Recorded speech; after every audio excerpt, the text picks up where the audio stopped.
আসসালামু আলাইকুম রহমতুল্লাহ। আমি মুস্তাফিজুর রহমান, প্রোগ্রামিং হিস্টোরিতে আপনাদের সকলকে স্বাগতম। আমি গত ভিডিও টিউটোরিয়ালে আপনাদেরকে কিছু এক্সপ্রেশন দেখেছিলাম, কিছু সিনট্যাক্স নিয়ে আলোচনা করেছিলাম। আশা করি আপনারা সেগুলো সবকিছু বুঝতে পেরেছেন।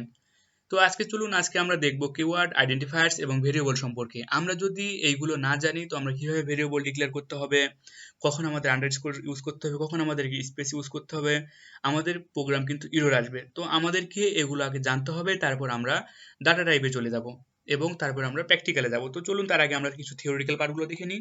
Keyword and identifiers. প্রথমত আমরা কিওয়ার্ডটা দেখে নিই। Keyword have a fixed meanings and this meaning cannot be changed. Keyword হচ্ছে আপনার একটি ফিক্সড মিনিং, এটা কখনো চেঞ্জ হয় না। 32 প্রকারের কিওয়ার্ড রয়েছে।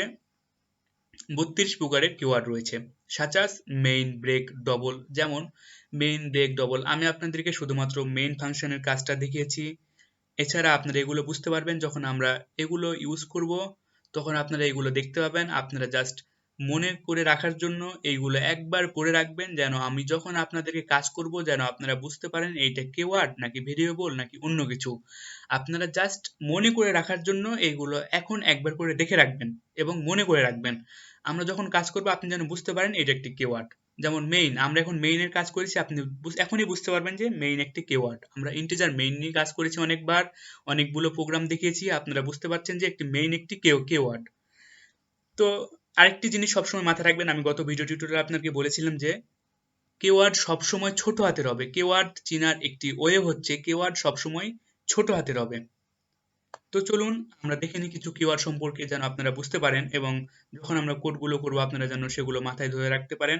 সেগুলো হচ্ছে auto, const, break, case, do, if, else, go to statement, for, long, switch, integer. এগুলো হচ্ছে আপনার এক একটা কিওয়ার্ড। যখন আমরা ইউজ করব আপনারা যেন বুঝতে পারেন, সেজন্য জাস্ট একবার আইডিয়া নিয়ে রাখেন আমরা এগুলো কি আলোচনা করছি। তো চলুন এখন আমরা জেনে নিই আইডেন্টিফায়ার সম্পর্কে। আইডেন্টিফায়ার হচ্ছে আপনার দ্য নাম অফ ভেরিয়েবল। আপনার ভেরিয়েবল হচ্ছে নাম। ফাংশন অ্যান্ড অ্যারে আর আইডেন্টিফায়ার্স। ফাংশন এবং অ্যারের identifiers. These are user-defined names and consist of sequence of letter and digit. যেমন ধরেন আমি এখানে নাম্বার 1, নাম্বার 10 এগুলো ডিক্লেয়ার করেছি, এগুলো কিন্তু একটা ভেরিয়েবল ডিক্লেয়ার করেছি আইডেন্টিফাই করার জন্য। অর্থাৎ এখন দেখুন আমি এখানে কিন্তু নাম্বার মাঝখানে কিন্তু একটা আন্ডারস্কোর দিয়েছি এবং এখানে একটা 1 দিয়েছি। আমি প্রথমত ডিক্লেয়ার করেছি নাম্বার 1, এইটা আপনার সঠিক। নাম্বার 10 এটাও আপনার সঠিক, আমরা কোথাও স্পেস রাখি নাই। এখন আমরা যেমন নাম্বার 10 নাম্বার 1টাকে ভালো করে বোঝানোর জন্য, অর্থাৎ ইউজারকারী বা নিজেই ভালো করে বোঝানোর জন্য আমি এখানে একটা মাঝখানে আন্ডারস্কোর ইউজ করেছি। মাঝখানে আমরা আন্ডারস্কোর ইউজ করেছি, কেননা আমরা যদি মাঝখানে আন্ডারস্কোর ইউজ না করে আমরা যদি স্পেস দিতাম নাম্বার 1 বা যেমন ধরেন দা স্কুল, আমরা এখানে উল্লেখ করছি দা স্কুল, অর্থাৎ স্কুল, দা স্কুল। আমরা যদি দা স্কুল উল্লেখ করতাম তাহলে কিন্তু আমরা দা এবং মাঝখানে আন্ডারস্কোর তারপর স্কুল, অর্থাৎ আমরা আন্ডারস্কোর ইউজ করতাম। আমরা যদি দা স্কুলে আন্ডারস্কোরটা ইউজ না করতাম সেক্ষেত্রে আমাদেরকে দুইটা একত্রে লিখতে হতো, যেমন নাম্বার 1 নাম্বার 10 এর মতো। আমরা যেহেতু এখানে মাঝখানে দুইটাকে আলাদা আলাদা বোঝানোর জন্য মাঝখানে আমরা আন্ডারস্কোর ইউজ করতে পারবো। আশা করি বুঝতে পেরেছেন। আপনাদেরকে আরেকটি রিয়েল লাইফ এক্সাম্পল দিয়ে দিচ্ছি, সেটা হচ্ছে যেমন বাজার লিস্ট। আপনি ধরেন বাজারে গেলেন, বাজার করছেন, আপনি আপনার আম্মুকে এসে বলছেন যে আম্মু বাজার লিস্টটা দাও বা বাজার লিস্টটা দাও, আমি বাজারে যাব। সেক্ষেত্রে আপনি বাজার লিস্টটা ভালো করে বোঝার জন্য আপনি এখানে কি করছেন, মাঝখানে একটা আন্ডারস্কোর ইউজ করছেন। আপনি যদি লিস্টটাকে পাশে নিয়ে চলে আসতেন আপনার একটু বুঝতে সমস্যা হতো বা ইউজারকারী বুঝতে সমস্যা হতো। সেই জন্য আপনি আপনার পরিপূর্ণ ফুল মিনিংস ভালো করে বুঝতে আপনি মাঝখানে আন্ডারস্কোর ইউজ করছেন, যেন আপনি মাঝখানে স্পেস দিলে প্রোগ্রামটা আমাদের এরর আসবে, প্রোগ্রামটা স্পেস যেন আমরা না দিই। সেজন্য আমরা এখানে ভালো করে বোঝার জন্য আমরা এখানে আন্ডারস্কোর ইউজ করছি। আমাদের সি প্রোগ্রামিং এ এবং অন্যান্য প্রোগ্রামিং এও আন্ডারস্কোর আমাদের সাপোর্ট করে, কখনোই স্পেস সাপোর্ট করে না। এটা সবসময় মাথায় রাখবেন। যেমন দেখুন মাই হোম, আমরা ইচ্ছা করলে হোমটাকে একত্রে লিখতে পারতাম, মাই হোমও লিখতে পারতাম। আমরা এখানে ভালো করে বোঝার জন্য আন্ডারস্কোর ইউজ করেছি। তো চলুন এগুলো হচ্ছে অ্যালাউ করে থাকে। নট অ্যালাউ কোনগুলো সেগুলো আমরা দেখে নিই। My home space not allow, অর্থাৎ মাই হোমে আমরা একটা স্পেস ইউজ করেছি। দেখুন আমরা কিন্তু এখানে আন্ডারস্কোর দিই নাই, আমরা এখানে একটা স্পেস ইউজ করেছি। সো এটা হচ্ছে নট অ্যালাউ, এটা কখনোই অ্যালাউ করবে না। সি প্রোগ্রামিং এটা কখনোই অ্যালাউ করবে না, শুধু সি প্রোগ্রামিং না, সি প্লাস প্লাস জাভাতেও এগুলো অ্যালাউ করবে না। আমরা যখন প্রোগ্রাম করবো আপনারা সেগুলো বুঝতে পারবেন। জাস্ট এখন একটু আইডিয়া নিন, কনসেপ্টগুলো একটু মনে করে রাখুন।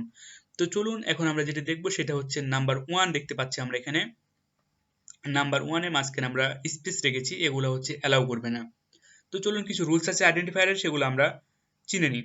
Must consist of only letters, digit and underscore. কেবলমাত্র অক্ষর, সংখ্যা, আন্ডারস্কোর সমন্বিত থাকবে। অক্ষর এবং সংখ্যাগুলো আন্ডারস্কোরে সমন্বিত থাকবে। First character must be an alphabet or underscore. প্রথম অক্ষরটি বর্ণমালা বা আন্ডারস্কোর হতে হবে। প্রথম অক্ষরটি আলফাবেট বা আন্ডারস্কোর হতে হবে। Can not be use a keyword. আমরা কোনো কিওয়ার্ড ইউজ করতে পারবো না। কিওয়ার্ড বলতে কোনগুলো আমরা বুঝলাম একটু আগে, এই তো মেইন, ফ্লোট, ডবল, ইন্টিজার, এগুলো আমরা কিন্তু ভেরিয়েবল হিসেবে আমরা ডিক্লেয়ার করতে পারবো না, এগুলো আমাদের ইরোর ধরবে। Must not contain white space, অর্থাৎ আমাদের এই হোয়াইট স্পেস গুলো আমরা দেখুন নাম্বার 1 মাই হোম, যেগুলো হোয়াইট স্পেস দিয়েছি এগুলো কিন্তু আমরা অ্যালাউ করবে না, এগুলো ধারণ করবে না। তো চলুন এরপর আমরা দেখে নিই ভেরিয়েবল সম্পর্কে। ভেরিয়েবল আমরা যখন ডিক্লেয়ার করব, আপনারা বিষয়গুলো জাস্ট একটু আইডিয়া রাখুন, যেন আমরা যখন কোড করব আপনারা যেন বুঝতে পারেন কোনটা ভেরিয়েবল ডিক্লেয়ার করছি, কোনটা আমরা আইডেন্টিফায়ার অর্থাৎ ভেরিয়েবল ডিক্লেয়ার করছি, বা কোনটা আমরা ফাংশনগুলো ডিক্লেয়ার করছি, মেইন ফাংশন, বা কোনটা কিওয়ার্ড ডিক্লেয়ার করছি, এগুলো জাস্ট আপনারা কনসেপ্টটা একটু মাথায় রাখুন। ভেরিয়েবলটা কি?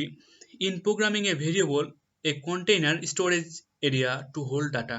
ভেরিয়েবল হচ্ছে আপনার ধারণ করবে কিছু স্টোরেজ এরিয়া নিয়ে, স্টোরেজে কিছু জায়গা নিয়ে ডাটাগুলো ধারণ করে রাখবে অর্থাৎ ধরে রাখবে। A variable make take different value at different time during execution. Some example are average, height, class, এগুলো কিন্তু এক একটা ভেরিয়েবল। অর্থাৎ আমরা বোঝানোর জন্য সবসময় একটি কথা মাথায় রাখবেন, একজন গুড প্রোগ্রামার সবসময় পূর্ণ সংখ্যায় অর্থাৎ ফুল মিনিংসে সবসময় ভেরিয়েবল ডিক্লেয়ার করে থাকে। যদি সে ফুল মিনিংসে ভেরিয়েবল ডিক্লেয়ার না করে, সে কিছুদিন পর নিজেও বুঝতে পারবে না, বা ইউজার কার্ডেও বুঝতে পারবে না সে সেখানে কি লিখেছে। যেমন ধরুন আমি এখানে অ্যাভারেজ দিয়েছি, আমি যদি এখানে অ্যাভারেজ না দিয়ে শুধুমাত্র এভি লিখতাম বা ভি লিখতাম, অর্থাৎ একটি সংখ্যা দিতাম, তাহলে আমরা এগুলো বুঝতে পারতাম না। যদি আমরা হাইটের জায়গায় এইচ দিতাম বা জি দিতাম, আমরা বুঝতে পারতাম না আমরা কি ডিক্লেয়ার করছি। তো আমাদের সবসময় মাথায় রাখতে হবে যে আমরা যখনই ভেরিয়েবলটা ডিক্লেয়ার করব, সেটা যেন আমরা ফুল মিনিংস হয় একটা, তাহলে আমরা সেটা বুঝতে পারবো। এই তো যেমন দেখুন আমরা এখানে ক্লাস স্টুডেন্ট ডিক্লেয়ার করেছি, আমরা এটাকে সম্পূর্ণ ভালোভাবে বোঝার জন্য মাঝখানে একটা আন্ডারস্কোর ইউজ করেছি। এই যে একটা গুড প্রোগ্রামার প্র্যাকটিস, যেন ইউজারকারী এবং নিজে বোঝার জন্য সে সবসময় আপনার এগুলো ব্যবহার করবে, অর্থাৎ আন্ডারস্কোর ব্যবহার করবে, বা আপনি একত্র লিখতে পারবেন, সমস্যা নেই কোনো। তারপর আমরা চলুন কিছু কন্ডিশন দেখে নিই ভেরিয়েবলের। Variable name consist of letter, digit and underscore character subject the following condition. ভেরিয়েবলের কিছু পরিবর্তন নামগুলি নিম্নোক্ত শর্তের সাপেক্ষে বর্ণগুলি, অক্ষরগুলি এবং আন্ডারস্কোরের চরিত্রটি নিয়ে গঠিত হতে পারে। তো চলুন আমরা সেগুলো দেখে নিই। মাস্ট, এক নম্বরে কি বলছে, must consist of only letter, digit and underscore. কেবলমাত্র অক্ষর, সংখ্যা এবং আন্ডারস্কোরে সমন্বিত থাকবে। তো চলুন 2 নম্বরে কি বলছে, first character must be an alphabet, some system permits underscore as the first character. অর্থাৎ 2 নম্বর বলছে প্রথম অক্ষরটি বর্ণমালা হতে হবে, কিছু ব্যবস্থা আমাদেরকে কিছু সময় আমরা আন্ডারস্কোর অনুমতি দিয়ে থাকে। Upper case and lower case are significant, অর্থাৎ এটা দ্বারা বোঝাচ্ছে আপনার হচ্ছে বড় হাতের এবং ছোট হাতের অংশগুলি উল্লেখযোগ্য। It should not be keyword, এটি কোনো কিওয়ার্ড হওয়া উচিত নয়। অর্থাৎ এটি ধরুন মেইন একটা কিওয়ার্ড, ডবল একটা কিওয়ার্ড, এগুলো আপনার কিওয়ার্ড হচ্ছে কোনো উচিত নয়, এগুলো সাপোর্ট করবে না। White space are not allowed, আমরা কি শিখলাম একটু আগে, স্পেস কখনো অ্যালাউ করবে না, অর্থাৎ আন্ডারস্কোর অ্যালাউ করবে কিন্তু স্পেস অ্যালাউ করবে না। Keyword may be part of the variable such as integer type, অর্থাৎ কিওয়ার্ড ভেরিয়েবল একটি অংশ হতে পারে যেমন ইন্টিজার টাইপ, এগুলা অ্যালাউ করবে। তো আমরা আপাতত ভেরিয়েবল সম্পর্কে জেনে গেছি, আপনারা যখন আমরা কোড করব তখন আমরা ভেরিয়েবল সম্পর্কে জানবো। তো চলুন এরপর আমরা যখন ডাটা টাইপ শিখবো, আমরা তখন ভেরিয়েবল ডিক্লেয়ার করা শিখবো। আমরা যখন থিওরিটিক্যাল পার্ট শেষ করব, তারপর আমরা প্র্যাকটিক্যাল শুরু করব, তখন আমরা ইনশাল্লাহ খুব ভালোভাবে ডাটা টাইপগুলা, ভেরিয়েবলগুলা ডিক্লেয়ার করতে পারবো। আশা করি আজকে এই পর্যন্ত। নেক্সটে আমরা ডাটা টাইপ শিখবো, কিভাবে ডাটা টাইপ নিয়ে ভেরিয়েবল ডিক্লেয়ার করতে হয় সেগুলো আমরা শিখবো। তো আজকে এই পর্যন্ত, সকলে ভালো থাকুন, সুস্থ থাকুন, ধন্যবাদ সকলকে।